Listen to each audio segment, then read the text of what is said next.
The Cleveland Browns just became the center of the biggest power struggle in the NFL, and what I'm about to tell you is going to blow your mind, because this isn't just about football anymore. This is about an owner who saw something special, a head coach who refused to see it, and a rookie quarterback who just proved everyone wrong in the most spectacular way possible. And the insider reports coming out right now are absolutely wild. Ian Rappaport went on air and said something that should make every Browns fan's blood boil. The plan has always been to play him, right? From owner Jimmy Haslam all the way on down to Kevin Stefanski. But hold on a second. If that was always the plan, why did Shedeur Sanders sit on the bench for 11 weeks? Why did he barely get any practice reps with the starting offense? Why did it take Dillon Gabriel getting concussed for this kid to finally see the field? I'll tell you why. Because Kevin Stefanski didn't want to start him, plain and simple. And what we just witnessed was an owner overruling his head coach and forcing him to play the quarterback he should have been playing all along. Let me paint the full picture for you, because this story has layers that most people aren't talking about. The Browns drafted Shedeur Sanders in the 5th round, 144th overall. Now, if you followed the draft process at all, you know that was an absolute steal. Mel Kiper Jr. had him rated as the best quarterback in the entire draft class. Most analysts had him projected anywhere from late 1st round to early 3rd round, but he fell all the way to the 5th. And Cleveland scooped him up, thinking they just got away with highway robbery. But then something strange happened. Instead of being excited about this potential franchise quarterback falling into their lap, instead of giving him meaningful reps and real opportunities to compete, Kevin Stefanski buried him on the depth chart behind Dillon Gabriel. And for 11 weeks, Shedeur barely saw the field. You know, he wasn't getting first-team reps in practice. He wasn't being developed. He was essentially being treated like a third-string emergency option that they hoped they'd never have to use. Meanwhile, Dillon Gabriel was out there starting games and looking absolutely terrible. 6 starts, 1 win, 5 losses. His PFF grade was 49.0, which ranked him 39th out of 39 qualified quarterbacks. Dead last, not 38th, not 37th. Absolute rock bottom, last place among every quarterback who played enough snaps to be graded. He averaged 117 passing yards per game, which in today's NFL is almost impossible to do. He completed only 2 of 8 passes that traveled 20-plus yards downfield. The offense was unwatchable. Browns fans were suffering through some of the most boring, lifeless football imaginable. But Stefanski kept trotting Gabriel out there week after week, kept defending him in press conferences, kept acting like everything was fine when everyone could see it wasn't. And that's when the local media started asking the uncomfortable questions. Tony Rizzo on ESPN Cleveland said, "How can this kid that was rated as a late 1st-round draft pick not get on the field for a team that sucks? They're not even giving him reps. That's on the coach, man." His co-host Aaron Goldhammer went even further. He said, "I guess Coach Stefanski would rather get fired than play Shedeur Sanders, because I think that's where we're at." Think about that for a minute. The people who cover this team every single day were openly questioning whether the head coach would rather lose his job than admit he was wrong about his quarterback evaluation. And you know what? They were probably right, because all the reports coming out now suggest that Stefanski never wanted Shedeur in the first place. ESPN's Daniel Oyefusi broke the story that while Stefanski was publicly backing Gabriel, Jimmy Haslam was behind the scenes saying something completely different. Haslam went on record saying it was absolutely important to evaluate both rookie quarterbacks before the 2026 draft. That's owner speak for, I don't care what the coach wants, we're playing both of these guys. That's ownership directly contradicting the coaching staff's approach, which almost never happens in functional organizations. Heavy.com reported that the decision to start Shedeur was a mandate from team owner Jimmy Haslam. Not a suggestion, not a recommendation, a mandate. The Athletic called it Haslam going over the coach's head to start Shedeur Sanders. These aren't my words. These are from credible NFL insiders who have sources inside the Browns building. This was an owner forcing his coach's hand because the coach refused to make the move on his own. Now let's talk about why this went down the way it did. November 16th Baltimore game. Dillon Gabriel takes a hit and enters concussion protocol. Shedeur comes in for relief duty, and honestly, it's rough. 4 completions on 16 attempts, 47 yards, 1 interception. Not pretty. Most people watching probably thought, well, that proves he's not ready. But you know what that performance actually proved? It proved that the kid had been getting 0 meaningful reps with the starting offense. It proved that he was being thrown into an impossible situation with no preparation. And it gave Jimmy Haslam the opening he'd been waiting for, because the very next week, Stefanski announced Shedeur would start against the Raiders. And here's the kicker. Dillon Gabriel cleared concussion protocol before that game. He was medically able to play, but Stefanski kept Shedeur as the starter anyway. Why? Because the decision came from above. The owner made it crystal clear that this was happening whether the coach liked it or not. And you could tell Stefanski wasn't happy about it. His body language in press conferences, his carefully worded responses, everything about his demeanor screamed, I'm doing this because I have to, not because I want to. But then Sunday happened, and everything changed. Shedeur Sanders didn't just play in his first NFL start, he dominated. He became the first Browns rookie quarterback to win his debut since 1995. 30 years of trying and failing to find a rookie quarterback who could win his first start. 30 years of disappointment and broken promises, and Shedeur does it on the road in Las Vegas against a team that should have drafted him, against a Raiders franchise that was connected to him for months before the draft, against a defense that probably had extra motivation to make him look bad. And you know what he did? He only took 1 sack the entire game. 1 sack for -3 yards. For a rookie making his first start on the road, that's absolutely insane. That's pocket presence. That's awareness. That's the kind of performance that shows you this kid has something special. But the throw that made everyone stand up and take notice?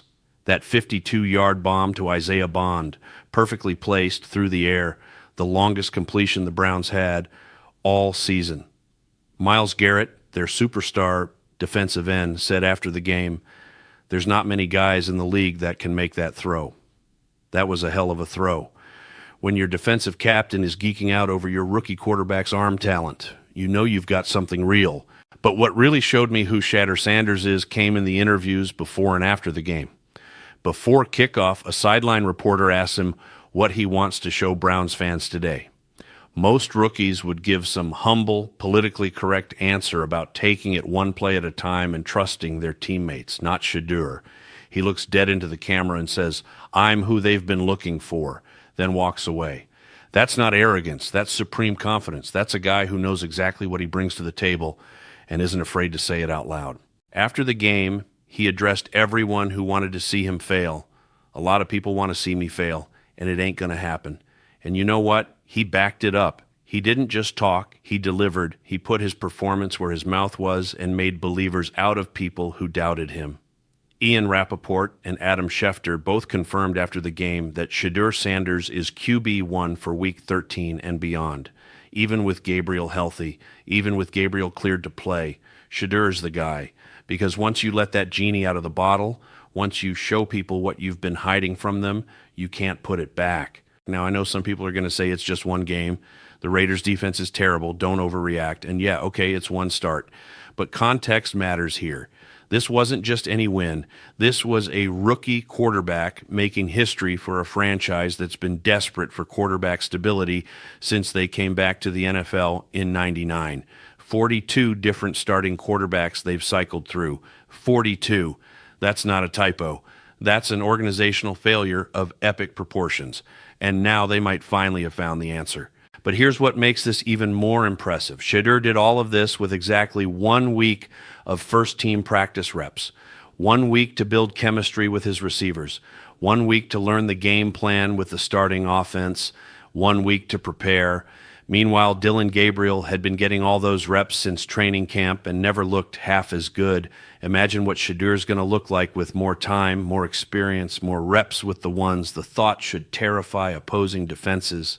And the schedule moving forward is actually pretty favorable. Niners this week, which is a winnable game. Then the Dolphins, then a revenge game against the Bengals, then the Bears with Caleb Williams, where Shedeur can go head-to-head with the guy who was drafted way ahead of him. If Shedeur goes 4-2 or even 3-3 down the stretch, there's no conversation about drafting another quarterback in 2026. He'll have earned the job permanently. The franchise quarterback search that's haunted Cleveland for decades will finally be over. But let's talk about the elephant in the room, the dysfunction behind the scenes. Because despite all the public denials, despite Stefanski and Shedeur both saying there's no tension, we know better. Sports Illustrated reported that draft room footage showed no less than perfunctory applause when Shedeur's name was called. That means the coaching staff wasn't excited. They didn't want him. They were going through the motions. NFL insider Benjamin Albright said there was definitely a split in the room. Some were higher on other options, but when ownership speaks, decisions tend to follow. Jimmy Haslam tried to downplay his involvement by saying at the end of the day, that's Andrew Berry's call. Andrew made the call to pick Shedeur, but Sports Illustrated made clear that Haslam was emphasizing that GM Andrew Berry was the one who wanted to draft Sanders, not Stefanski.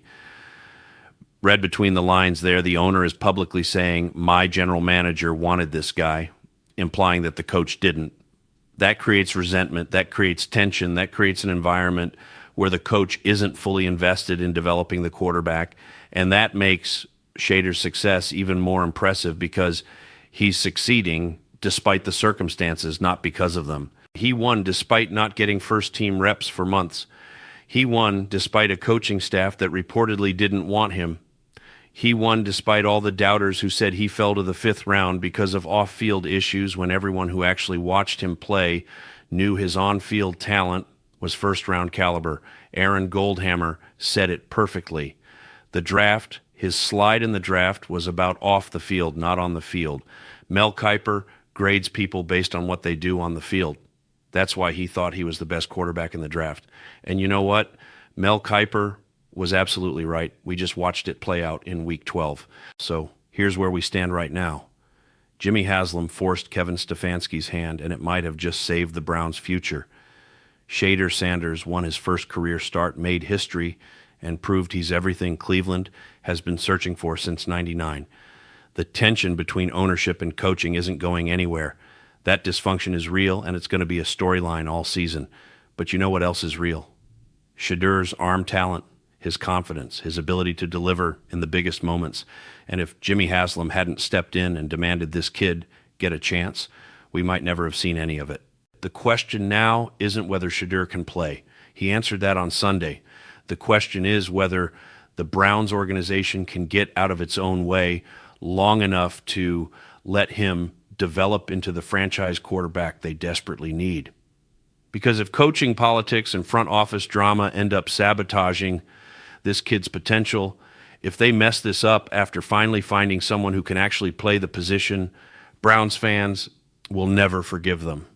And honestly, they shouldn't. Think about what this kid has had to overcome. He gets drafted in the 5th round when he should have gone way earlier. He arrives in Cleveland to a coaching staff that didn't want him. He sits on the bench for 11 weeks watching someone else fail.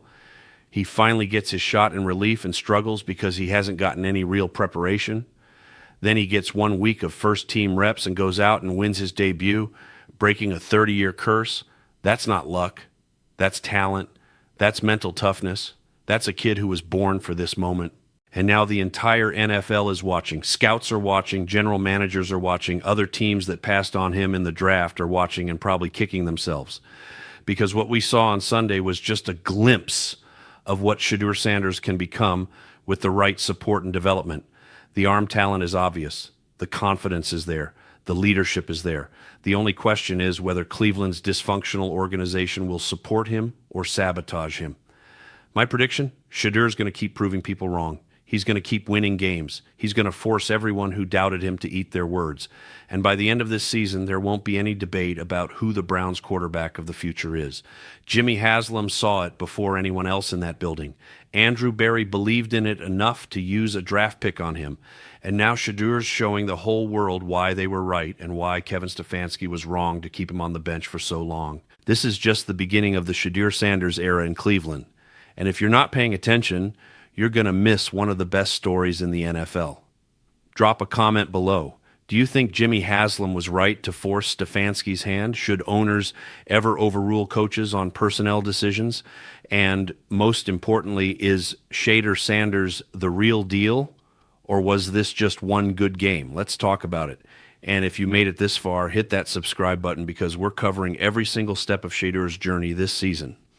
This story is far from over, and you're not going to want to miss what happens next.